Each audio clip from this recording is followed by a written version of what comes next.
వ్యాపార సంబంధంగానే ఎమోషన్కి వెళ్ళాలి. వాళ్ళ భార్య గురించి, వాళ్ళ పిల్లల గురించి, వాళ్ళ బ్యాగ్ మనకు అవసరం. అక్కడికి వెళ్ళకూడదు మనం.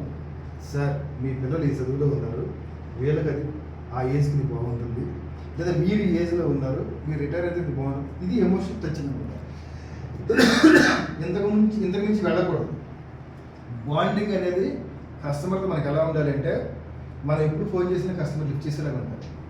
మనం ఎప్పుడు ఫోన్ చేసినా కస్టమర్ లిఫ్ట్ చేసేలాగా ఉండాలి అంటే మన యాటిట్యూడ్ కరెక్ట్గా ఉండాలి, మన మాట కరెక్ట్గా ఉండాలి, మన పద్ధతిలో మనం ప్రతిదీ కరెక్ట్గా ఉండాలి. అర్థమవుతుందా? ఏంటి ఇద్దరు లేరండి, వెళ్ళిపోయారండి ఇక్కడ మీటింగ్ నుంచి. ఆ చివరి సైడ్ ఖాళీగా ఉంది. సో ఇప్పుడు సక్సెస్ ఎవరి దగ్గర ఉంది?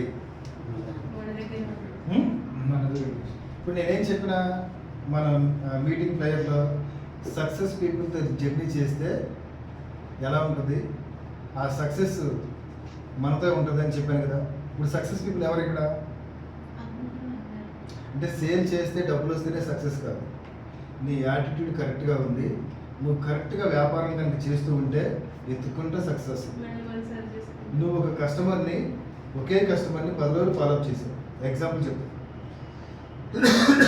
ఒకే కస్టమర్ని 10 రోజులు ఫాలోఅప్ చేసావు, 15